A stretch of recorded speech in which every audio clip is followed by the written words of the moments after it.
السلام علیکم دوستو آج 24 نومبر 2019 اتوار کا دن ہے۔ دن کی سب سے بہترین خبروں میں آپ سنیں گے کہ ناروے میں اسلام مخالف مظاہرے کے دوران ایک مسلمان نوجوان الیاس کی بہادری نے دنیا میں دھوم مچا دی۔ برطانوی پارلیمنٹ انتخابات کے نتائج پر مسلمان ووٹرز اہم کردار ادا کریں گے۔ اگر میں کردار ادا نہ کروں تو چین 14 منٹوں میں ہانگ کانگ کو ختم کر دے۔ پاکستانی باکسر محمد وسیم نے سابق عالمی چیمپئن کو بچھاڑ دیا۔ ایرانی جنرل کی امریکہ کو دوبارہ دھمکی۔ امریکہ نے پاکستان کو کہا ہے کہ سی پیک پر چین سے ہوشیار رہے۔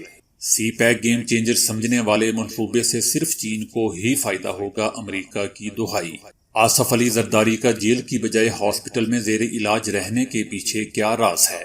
سعودی شاہ سلمان ایران کے ساتھ اچانک امن سے رہنے کے خواہش مند۔ ایران کے سپریم لیڈر نے کہا ہے کہ انڈیا مقبوضہ کشمیر پر جبر کا فوراً خاتمہ کرے۔ امریکی صدر ٹرمپ نے افغان امن مذاکرات کی بحالی کا عندیہ دے دیا۔ بھارت میں 101 سالہ وکیل نارائن سنگھ کی لمبی عمر کا راز۔ تو آئیے دوستو چلتے ہیں اب خبروں کی ڈیٹیل کی طرف۔ دوستو، ناروے میں اسلام مخالف مظاہرے کے دوران ایک مسلمان نوجوان الیاس کی بہادری سوشل میڈیا پر وائرل ہو چکی ہے۔ ناروے میں اسلام مخالف مظاہرے کے دوران غیر مسلموں کی جانب سے قرآن مجید کی بے حرمتی کی گئی، جس کے خلاف مرد مجاہد میدان میں آیا اور بے حرمتی کرنے والوں کو شیر کی دھاڑ کی طرح للکار دیا۔ مسلمان نوجوان جس کا نام الیاس بتایا جا رہا ہے، اس وقت پوری دنیا میں سوشل میڈیا صارفین کی آنکھوں کا تارا بن گیا ہے۔ جب وہ قرآن مجید کی بے حرمتی دیکھتے ہوئے خود پر قابو نہ رکھ پایا اور بھرپور انداز میں اسلام کی جانب میلی آنکھ سے دیکھنے والوں کے حوصلے پست کر دیے۔ الیاس نے مجمع میں جب ریلی کے مظاہرین کو للکارا تو پوری دنیا سے پذیرائی ملی۔ سوشل میڈیا پر نوجوان ڈیفینڈر آف اسلام کے نام سے ٹرینڈ کر رہا ہے اور صارفین کی جانب سے نوجوان کے اقدام کو خوب سراہا جا رہا ہے۔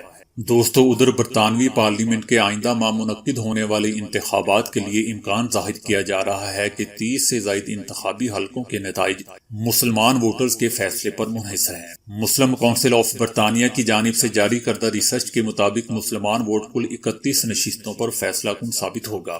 ریسرچ کے سامنے آنے کے بعد برطانیہ کی مساجد میں ایک تحریک شروع ہوئی ہے، جس میں برطانیہ کے مسلم ووٹر کو زیادہ سے زیادہ رجسٹریشن کرانے کی ترغیب دی جا رہی ہے۔ جن نشستوں پر مسلم ووٹ اثر انداز ہوں گے، ان میں لیبر پارٹی کی جیت کے قوی امکانات ہیں۔ وہ 31 حلقے جہاں مسلمان ووٹ اہمیت رکھتا ہے، ان میں 14 نشستیں لیبر پارٹی کے پاس ہیں۔ دوستو، ادھر امریکی صدر ٹرمپ کا کہنا ہے کہ اگر میں کردار ادا نہ کروں تو چین 14 منٹوں میں ہانگ کانگ کو ختم کر دے۔ ٹرمپ نے ایک انٹرویو میں کہا کہ انہوں نے ہانگ کانگ کو تباہی سے بچایا ہے۔ ٹرمپ نے کہا کہ اس نے ایسا چینی صدر شی جن پنگ کو ہانگ کانگ میں فوجی نہ بھیجنے پر قائل کر کے کیا ہے۔ انہوں نے کہا ہے کہ ہمیں ہانگ کانگ کا ساتھ دینا ہے، لیکن میں صدر شی کے ساتھ بھی کھڑا ہوں۔ امریکی صدر نے مزید کہا کہ وہ ہانگ کانگ اور چین دونوں کو مسئلے کے حل کی طرف بڑھنے پر قائل کریں گے۔ دوستو، ادھر پاکستانی باکسر محمد وسیم کا ایک اور عالمی اعزاز دبئی میں منعقدہ فائٹ میں میکسیکو کے کینگن لوپس کو شکست دے کر فتح اپنے نام کر لی۔ ریفری نے 8 راؤنڈ کے اختتام پر محمد وسیم کو فاتح قرار دے دیا۔ باکسر محمد وسیم نے اپنی 11ویں فائٹ میں 10ویں کامیابی حاصل کی ہے۔ وسیم نے ورلڈ رینکنگ فائٹ جیت کر سپر فلائی ویٹ کیٹیگری میں ٹائٹل اپنے نام کیا۔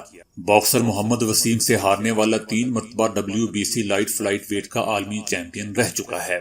دوستو، ادھر DGISPR میجر جنرل آصف غفور نے ناروے میں قرآن پاک کو بے حرمتی سے روکنے والے نوجوان الیاس کو سلام پیش کیا ہے۔ DGISPR نے اپنے ٹویٹ میں قرآن پاک کو بے حرمتی سے روکنے والے الیاس کی بہادری کو سراہتے ہوئے انہیں سلام پیش کیا اور لکھا کہ ایسی اسلامو فوبیا پر مبنی اشتعال انگیزی صرف نفرت اور انتہا پسندی کو فروغ دیتی ہے۔ دوستو، ایران میں ایرانی جنرل نے امریکہ کو خلیج فارس میں کسی قسم کی مہم جوئی سے خبردار کر دیا ہے۔ پاسداران انقلاب کے corps commander major general Ghulam علی راشد نے ایران کے مخالف ممالک خاص کر امریکہ کو خبردار کیا ہے کہ وہ خلیج فارس میں کوئی غیر ذمہ دارانہ قدم اٹھانے سے باز رہے، ورنہ دیگر علاقے میں موجود ان کی فوجوں کی حفاظت کی ضمانت نہیں دی جا سکتی۔ ایرانی جنرل نے بیان میں امریکی جنگی بیڑے ابراہم لنکن کی خلیج فارس میں آمد کی وجہ سے جاری کیا۔ دوستو، ادھر چین نے امریکہ کو سی پیک سے متعلق بیان پر حیرانگی کا اظہار کرتے ہوئے کہا ہے کہ امریکہ اس وقت کہاں تھا جب پاکستان کو اس کی ضرورت تھی۔ امریکہ الزامات سے احتیاط کرے۔ امریکہ کا کہنا تھا کہ پاکستانی شہریوں کو سی پیک کی شفافیت کے حوالے سے سوالات اٹھانے چاہیے کیونکہ سی پیک کرپشن سے پاک نہیں ہے۔ چین نے کہا ہے کہ سی پیک پاکستان اور چین دونوں کے مفاد میں ہے۔ میڈیا کو پروپیگنڈے کا مقابلہ کرنا چاہیے۔ چین نے ہمیشہ پاکستان کی مدد کی ہے، کبھی مشکل وقت میں پاکستان سے قرضوں کی ادائیگی کا مطالبہ نہیں کریں گے۔ امریکہ پر بطور سپر پاور دنیا میں امن و استحکام قائم کرنے کی ذمہ داری عائد ہوتی ہے۔ پاکستان اور چین کی حکومتوں نے سی پیک کی حمایت کی۔ وزیراعظم عمران خان نے بھی منصوبے کو اولین ترجیح قرار دیا۔ منصوبے میں 75,000 پاکستانیوں کو نوکریاں مل چکی ہیں۔ چین کے پاور پلانٹ کم ترین ریٹ پر بجلی فراہم کر رہے ہیں۔ کسی بھی منصوبے میں کرپشن نہیں ہوئی ہے۔ بعض قوتیں سی پیک کو کامیاب ہوتا ہوا نہیں دیکھنا چاہتی اور پاک چین دوستی میں دراڑیں ڈالنا چاہتی ہیں۔ چین نے کہا کہ سی پیک کے تحت 22 منصوبے مکمل ہو چکے ہیں۔ بیلٹ اینڈ روڈ منصوبہ 171 ممالک کو آپس میں جوڑتا ہے۔ امریکہ نے مزید کہا تھا کہ چین اس وقت دنیا میں قرضے دینے والا سب سے بڑا ملک ہے، تاہم چین کی جانب سے قرضے دینے کی شرائط کو شائع نہیں کیا جاتا۔ اس لیے پاکستانیوں کو سی پیک کے حوالے سے چینی سرمایہ کاری پر سوالات اٹھانے چاہیے۔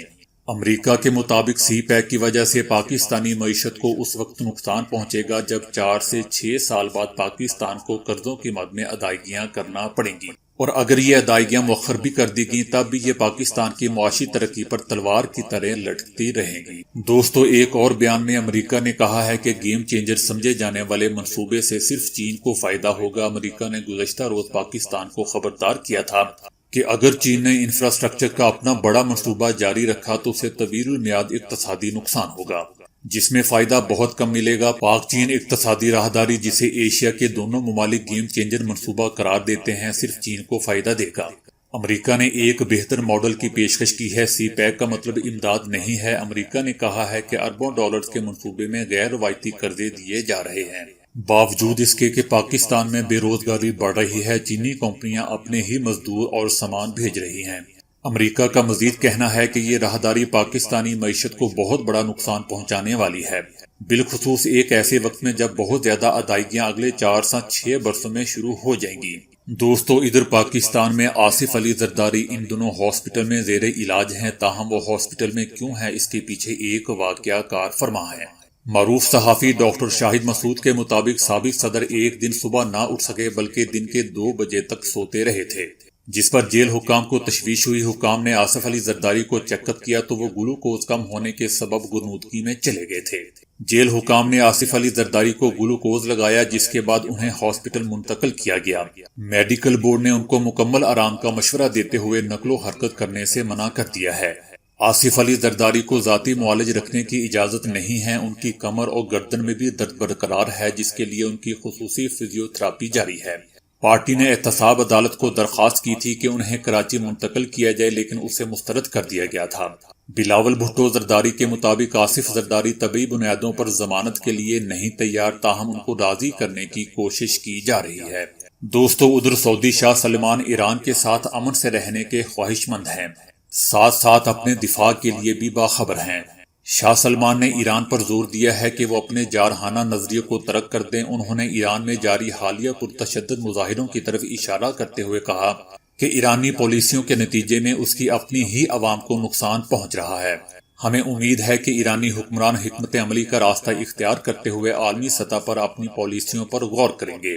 انہوں نے کہا کہ ہم ایران کے ساتھ جنگ نہیں چاہتے، لیکن دفاع کے لیے بھی ہر پل تیار ہیں۔ سعودی عرب اور ایران کے پاس مذاکرات کے علاوہ کوئی دوسرا راستہ نہیں ہے۔ دوستو، ایران کے سپریم لیڈر آیت اللہ خامنئی نے مقبوضہ کشمیر کی ابتر صورتحال پر اظہار افسوس کیا ہے۔ انہوں نے کہا ہے کہ بھارت کشمیری عوام سے انصاف پر مبنی رویہ اختیار کرے اور کشمیری عوام پر جبر کا فوراً خاتمہ کرے۔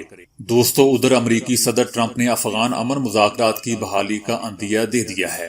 فاکس نیوز سے بات کرتے ہوئے امریکی صدر نے افغان امن مذاکرات کی بحالی کا عندیہ دیتے ہوئے کہا کہ ہم طالبان سے ایک معاہدے پر اتفاق رائے پیدا کرنے پر کام کر رہے ہیں، دیکھیں آگے کیا ہوتا ہے۔ تاہم انہوں نے تفصیلات بتانے سے گریز کیا۔ یہ تبدیلی طالبان کی جانب سے اپنے 3 رہنماؤں کی رہائی کے بدلے مغوی امریکی پروفیسر کو آزاد کرنے کے بعد آئی ہے۔ دوستو، ادھر بھارت میں 101 سالہ وکیل نارائن سنگھ اب بھی روزانہ کی بنیاد پر عدالت جاتے ہیں اور نوجوانی کی گھن گرج کے ساتھ مقدمات کی پیروی کرتے ہیں۔ 60 سے 70 سال کی عمر کے افراد کے لیے بڑھاپے کی تمام رکاوٹیں پہاڑ کی مانند کھڑی ہوتی ہیں، لیکن بھارت کے شہری نارائن سنگھ نے عمر رسیدگی کے فطرت کے اس کھیل کو شکست دے کر وقت کے بے لگام گھوڑے کو اپنے قابو میں کر لیا ہے۔ 101 سال کی عمر میں چاقو چوبند وکیل ٹھوک بجا کر وکالت کر رہے ہیں اور معمولات زندگی کو نوجوانوں سے بہتر انداز سے ادا کر کے سب کو حیران کر رہے ہیں۔ 1948 میں کلکتہ سے قانون کی ڈگری حاصل کرنے والے نارائن سنگھ نے کیریئر کا آغاز 1952 میں کیا۔ وہ 67 سال سے مسلسل وکالت کرنے والے بھارت کے واحد وکیل بھی ہیں۔ نارائن سنگھ نے 101 سال کی کامیاب اننگز کھیلنے کے پیچھے سادہ طرز زندگی، خوش مزاجی اور سبزیوں کے استعمال کو قرار دیا ہے۔